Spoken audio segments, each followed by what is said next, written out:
I knew moving into a homeowners association neighborhood would come with rules, but I never expected it to come with a war. You hear stories about HOAs, arguments over mailbox colors, grass being an inch too long, neighbors bickering like children. I thought those were just exaggerated tales people shared at barbecues. But then I met her, Karen. Even before she knew my name, she made sure I knew hers. She was the kind of neighbor who introduced herself not with a handshake, but with a warning. On my first week in the house, she stood at my front gate, arms crossed, telling me I had exactly 3 days to repaint the trim because it clashed with the community standard. I laughed it off at the time. I thought she was just eccentric, maybe a little controlling. But I would soon learn that Karen didn't just like rules. She believed she was the rules. At first, it was just minor irritations. Notes slipped under my door about the garbage cans being too close to the curb. Passive-aggressive comments about my dog being too energetic for her peaceful street. I brushed it off. After all, I'd just bought my home. I wasn't about to let a nosy neighbor ruin the excitement of a fresh start. But then something happened that I couldn't ignore. It started with my electricity bill. The first month it was higher than expected, but I thought maybe the move had thrown me off. The second month it nearly doubled. My heart sank when I opened that bill. I lived alone. I didn't throw parties, didn't leave lights on, didn't have kids running game consoles all night. None of it made sense. That night I lay awake replaying it in my head. What could be draining that much power? I checked my appliances, my heating system, even the water heater. Nothing added up, and then I saw it. Around midnight, I glanced out my garage window. At first, I thought my eyes were playing tricks on me. But no, there it was. Parked bold as daylight in my driveway, Karen's brand new Tesla. A thick orange extension cord ran straight from my outdoor outlet to her charging port. I froze. My first thought was disbelief. Was this real? Was she actually stealing my electricity in plain sight? My second thought was fury. Here I was, paying through the nose for bills that made no sense, while she, my self-appointed HOA watchdog, was leeching off me like it was her right. I wanted to storm out right then, rip the cord from her car, and scream at her until the whole neighborhood heard. But something held me back. Maybe it was shock, maybe it was the absurdity of it all. I just stood there, watching her car drink up my power, watching the numbers on my meter spin faster with every passing second. The next morning, I didn't sleep. I didn't eat. I marched straight to her front door, heart pounding, fists clenched. She answered like she'd been expecting me, her smug smile already in place. "Morning," she said sweetly, as if she hadn't been caught red-handed hours before. I wasted no time. "Don't ever plug into my house again." "I saw what you did last night." Her expression didn't falter for a second. In fact, she laughed. Then she leaned against the doorframe and said, "Oh, come on, it's just a little charge. You can afford it." Her words hit me like a slap. Just a little charge? My bills were bleeding because of her, and she had the audacity to brush it off like pocket change. I told her I'd go to the HOA. I told her stealing power was a crime, and that's when she stepped closer, lowering her voice so only I could hear. "Go ahead," she whispered. "I'm on the board. Who do you think they'll believe, me or you?" The smugness in her eyes sent chills down my spine. She wasn't just stealing electricity. She was daring me to fight back, confident she had already won. I walked away from her house that morning with my blood boiling. She thought she was untouchable. She thought her spot on the board gave her a shield. But deep down, I knew something she didn't. I wasn't going to let this go. I thought that confronting Karen once would be enough. I thought telling her firmly to stop stealing my electricity would make her realize she'd crossed a line. I was wrong. Dead wrong. After our brief, tense morning encounter, I tried to go about my day as usual, but every moment was clouded by anger and disbelief. How could someone be so bold, so entitled, so completely unashamed? Every time I glanced out the window at her Tesla parked across my driveway, a pit formed in my stomach. I kept imagining her sneaky grin, that smug look she gave me as if daring me to do something about it. By the third night, my patience had run out. I waited until the street was silent, the only sound the distant hum of a neighbor's air conditioner.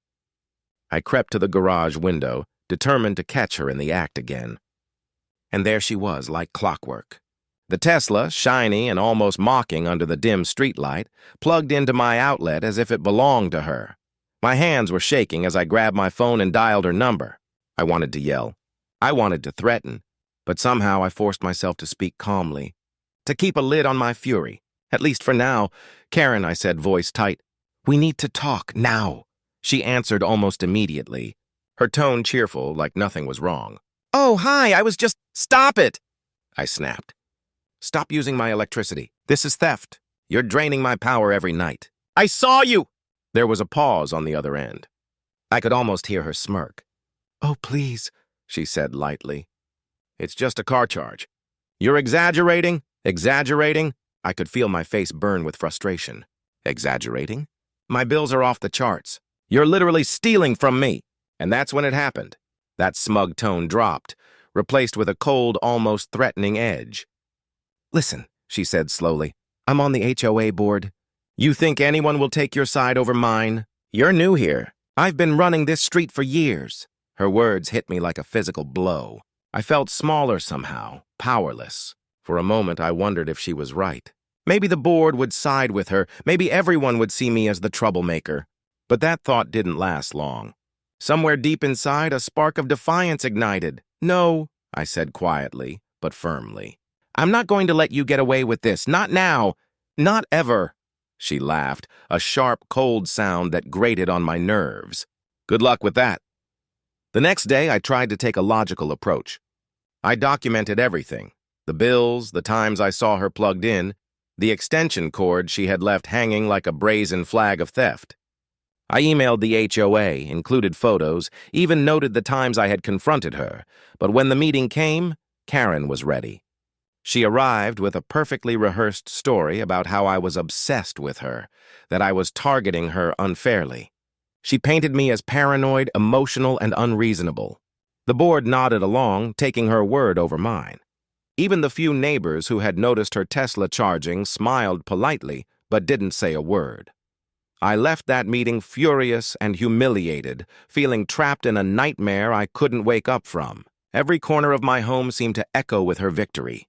I could almost see her smirk as she walked out of the room, like she had anticipated every move I would make. Over the next few days, it got worse. She didn't even try to hide it anymore.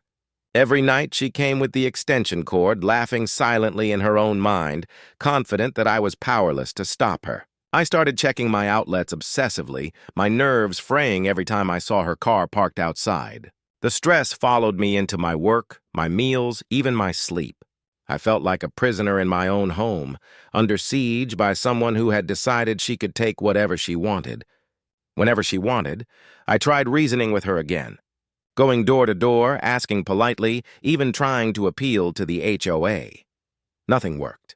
Every conversation ended with her smirk, her dismissive tone, her cold, unwavering confidence. And that's when I realized this wasn't just about electricity. It wasn't just about bills. This was about respect, about boundaries, about finally standing up to someone who believed the rules applied to everyone except her. The seed of an idea began to form in my mind, quiet and careful at first. If the HOA wouldn't help me, if reasoning failed, if confrontation made her stronger, then I would have to find another way. I would have to protect what was mine. And maybe, just maybe, teach Karen a lesson she would never forget. That night, I lay in bed, staring at the ceiling, thinking about every encounter, every smirk, every sneer. I knew one thing with absolute clarity.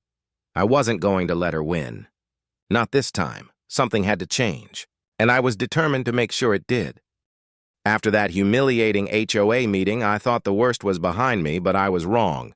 Every day, Karen's theft of my electricity felt more personal, more invasive.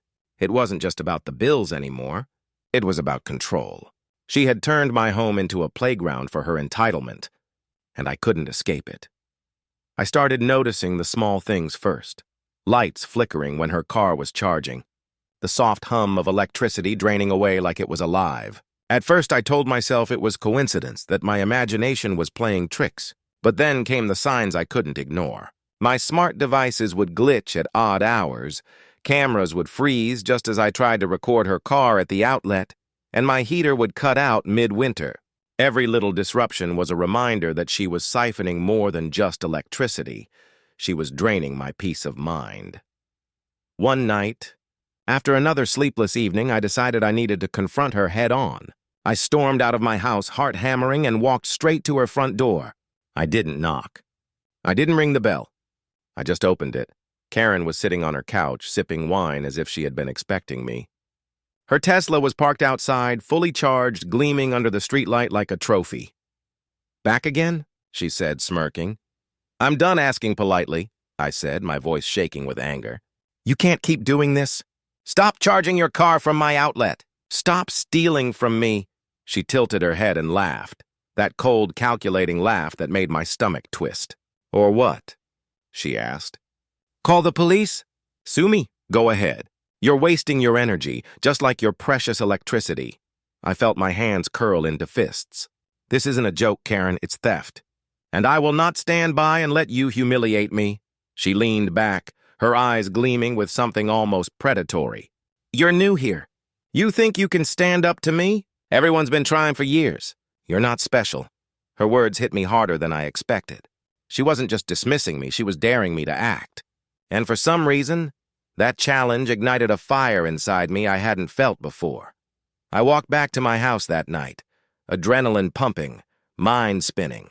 I couldn't leave things the way they were. Every time I looked at her Tesla in my driveway, I felt violated, powerless. I knew that if I didn't do something, this would escalate further.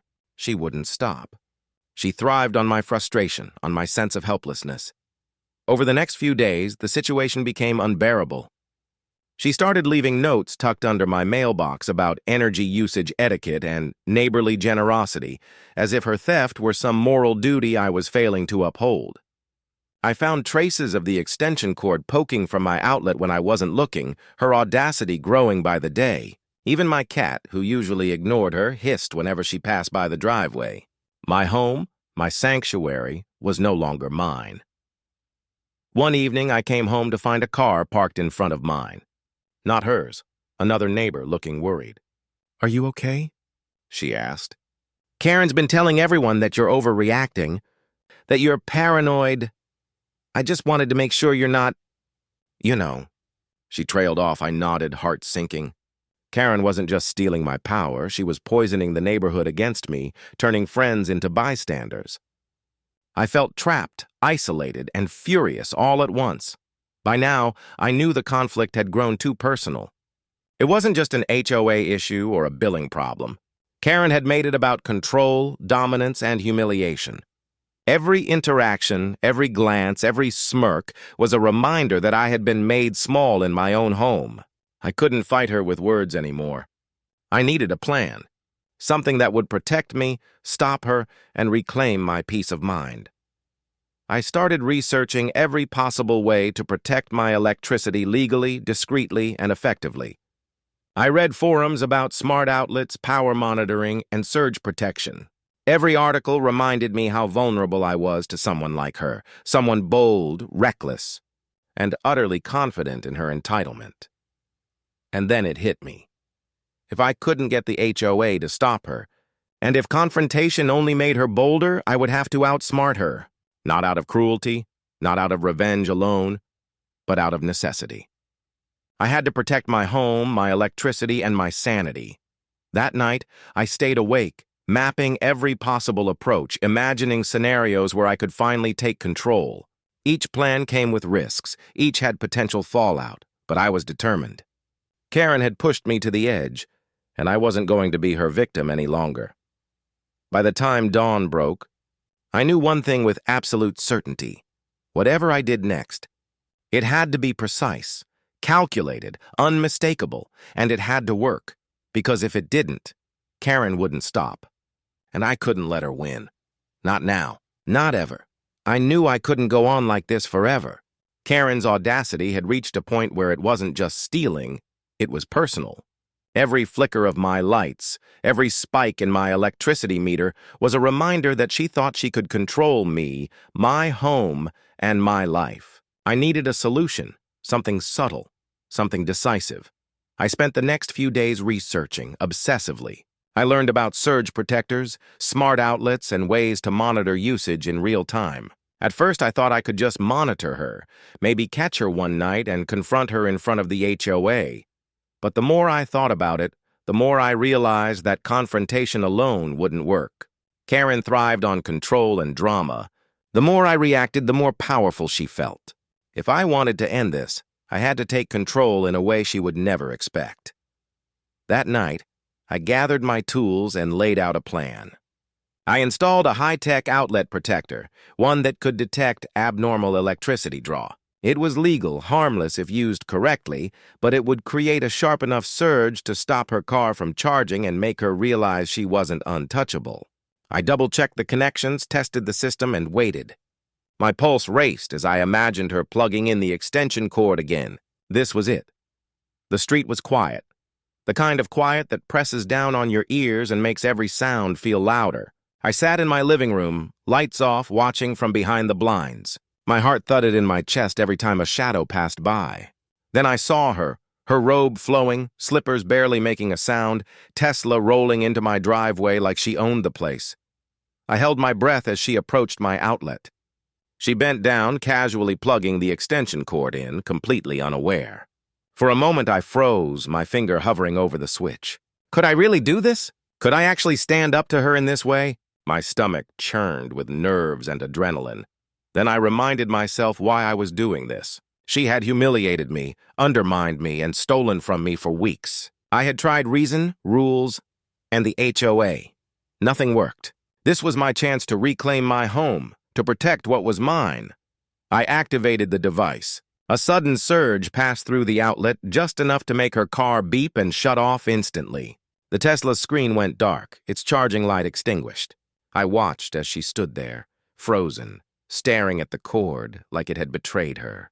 Her face went through every emotion in a split second: confusion, disbelief, panic, and finally, fury.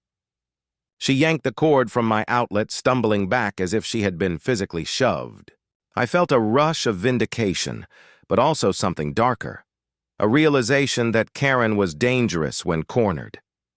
The next morning, chaos erupted. Word spread fast. Her Tesla battery had been fried, and the dealership confirmed it was a serious, expensive issue. Karen stormed into my driveway, red-faced and shouting, her hands shaking as she demanded answers. She accused me of sabotage, of malicious intent, of crossing a line she swore I couldn't touch. I didn't flinch. I stood on my porch, calm but firm. "Stop stealing my power, Karen. That's all you need to know." Her eyes narrowed, and I could see her mind racing, looking for a way to turn this against me. But for the first time, I noticed something different, a flicker of uncertainty. She had always been so sure, so untouchable, and now she hesitated. I could see the cracks forming in her carefully constructed armor. Neighbors started noticing, too. A few watched from behind curtains, whispering among themselves. Some even gave me subtle nods, acknowledging that Karen's reign of control might finally be over. It was a small victory, but it felt monumental. Still, I couldn't celebrate. Karen was unpredictable, and I knew she wouldn't take this lying down.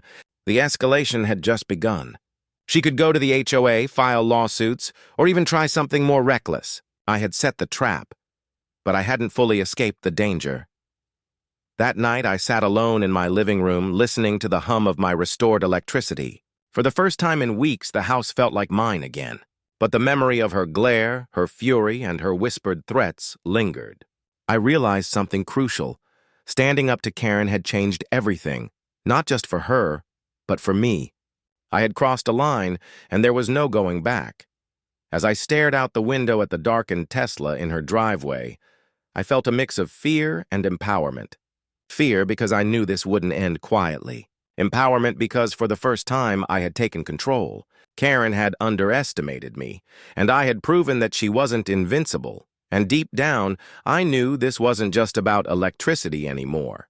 It was about respect, boundaries, and reclaiming my life from someone who thought she could take it all.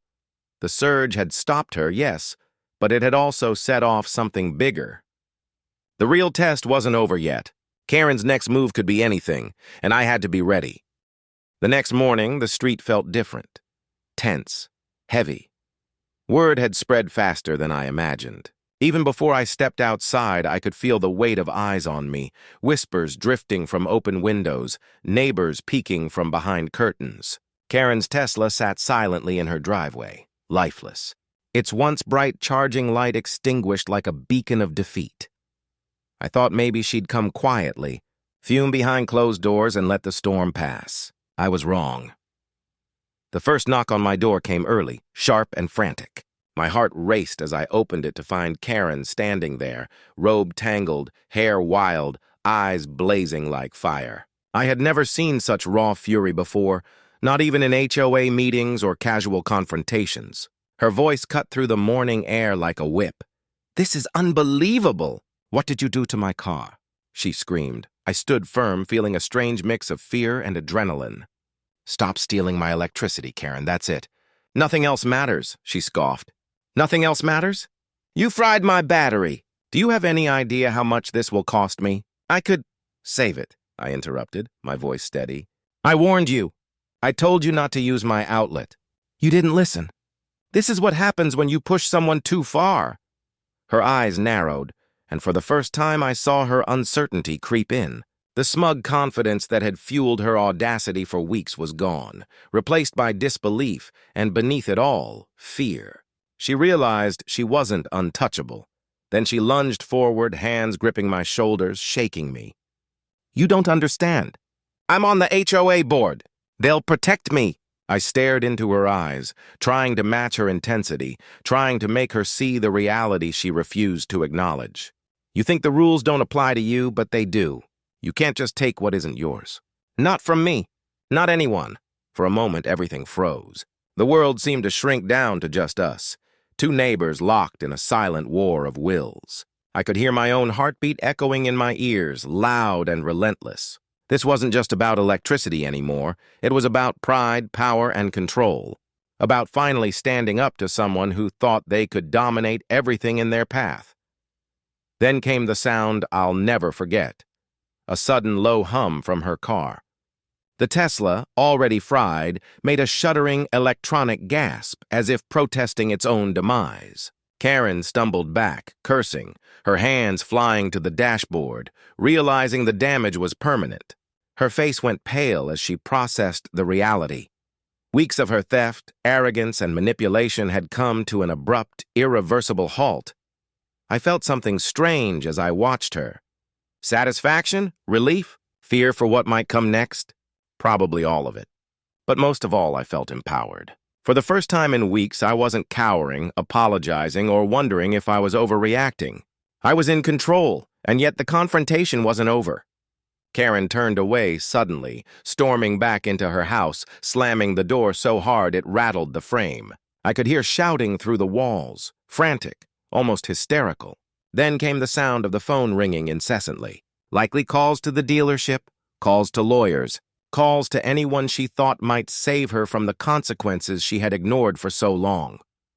The street remained tense. Neighbors peeked out from behind blinds, some whispering words of astonishment, others clearly divided on who was right or wrong. I felt their eyes on me, heavy with curiosity and judgment, but I ignored them. For once, I wasn't the one under scrutiny. I was the one who had acted decisively. Later that day, the HOA began contacting me. Emails, calls, even a few board members cautiously approaching with neutral faces, probing for details. Karen had clearly lost her advantage, her influence shaken. I answered carefully, documenting everything, recounting the theft and my warnings, but keeping my tone calm, professional, unshaken. Even with the chaos, I felt a quiet, growing sense of relief. Weeks of sleepless nights, frustration, and humiliation were finally giving way to something resembling justice. Karen had crossed every line, and finally, she had faced the consequences of her actions. That evening, I walked past my garage and paused, looking at the outlet where it had all started.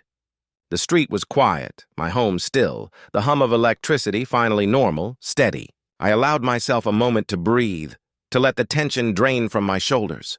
I had fought and I had won. Not with violence, not with yelling, but with strategy and resolve. And yet somewhere deep in my gut, I knew this wasn't completely over. Karen had pride, and pride can be dangerous when wounded. I had made a stand, but the next chapter of this conflict, whatever form it would take, was still waiting, ready to test my resolve again. For now, though, I allowed myself one small, private victory. The house was mine again. The lights stayed on. My bills were back to normal. And most importantly, I had drawn a line that no one, not Karen, not anyone else, would ever cross again. But as I closed the blinds that night, the dark silhouette of the Tesla in her driveway reminded me that victory had a price, and Karen's next move could come at any moment. I had won the battle, but the war had changed both of us forever. After the Tesla incident, the neighborhood changed in ways I hadn't expected. Karen's arrogance had always made her seem untouchable, but when her battery fried, that illusion shattered. Suddenly, the same neighbors who had whispered behind their curtains were looking at her differently. Some with disbelief, others with relief, and a few with a quiet admiration for what I had done. Karen didn't show up at another HOA meeting for weeks. When she did, she walked in with her usual air of superiority, but it was fragile now, almost forced. She tried to rally sympathy, attempted to justify her actions, but the room didn't respond the way she expected. The board members who once nodded along at her every word were now more measured, asking questions, making notes. I sat quietly in the back, feeling a strange mix of vindication and exhaustion. The battle had been long, emotional, and personal, but I could finally see a turning point. I won't pretend it was easy to live through. Weeks of sleepless nights, fear, and frustration had taken a toll. I had doubted myself, questioned whether I was overreacting, and even wondered if it was worth fighting back. But standing up to Karen, drawing that line, had changed something fundamental inside me. I realized I wasn't powerless. I had the right to protect myself, my home, and my peace of mind. Karen eventually stopped coming near my outlets. The orange extension cord that had been the symbol of her theft was gone, and with it, the constant tension I had felt every night. She kept her distance, carefully polite when our paths crossed, but I knew the smugness in her eyes had faded. She had learned, the hard way, that entitlement doesn't give anyone the right to take what isn't theirs. Life returned to a quiet rhythm. My bills stabilized, the hum of electricity flowed normally, and my house felt like a sanctuary again. But the experience had left a mark, one I could not ignore. I was more aware now of boundaries, of how easily people can exploit others when fear or hesitation is involved. I understood the importance of standing firm, of asserting yourself calmly but decisively, and of not letting intimidation dictate your life. I also realized something else. People like Karen only have power when you let them. The moment I stopped shrinking, stopped apologizing for her audacity, and took action, her influence waned. That lesson reached beyond this neighborhood or this battle. It applied to every corner of life where someone tried to dominate or manipulate. There is strength in clarity, in preparation, and in refusing to be a victim. Sometimes I catch myself walking past my garage late at night, glancing at the outlet where it all began. It's funny how something so ordinary, a simple plug, an electrical current, could become the symbol of a conflict that changed me. I no longer see it as an outlet. I see it as a boundary I was forced to defend, and a moment when I discovered resilience I didn't know I had. I think about Karen, too. Not with hate, not with malice, but with understanding. She was a product of control and entitlement, someone who hadn't been taught consequences until they hit her directly. I don't wish her harm, but I also know I don't fear her anymore. There is a strange peace in that realization. Justice doesn't always come from the law, or the HOA, or the world noticing. Sometimes it comes from standing up, taking calculated action, and reclaiming what is yours. Neighbors occasionally mention the incident in passing, a mixture of admiration, shock, and gossip. I smile politely, but inside I feel something deeper, a quiet pride. Not for the act itself, but for the courage it took to confront a bully, for the patience to plan, and for the strength to act decisively when all else failed. Looking back, I realize this story isn't just about a stolen Tesla charge or a fried battery. It's about the power we all have when we refuse to let fear or intimidation control our lives. It's about drawing lines and defending them, about reclaiming your home, your peace, and your dignity. Most of all, it's about understanding that sometimes the smallest acts, an outlet, a surge, a firm word, can shift the balance in ways that change everything. As I turn off the lights and let the quiet hum of my home wash over me, I feel a sense of completion. The battle is over, the storm has passed, and I am stronger for it. Karen may still exist in this neighborhood, her pride wounded but intact. But I have learned the most important lesson of all. You cannot let someone else's arrogance define your life. You take back control, and in doing so, you find yourself again. And in that moment, standing in my living room, watching the soft glow of electricity flow safely through my walls, I finally understand. Sometimes, standing your ground is not just about winning a battle. It's about claiming your life.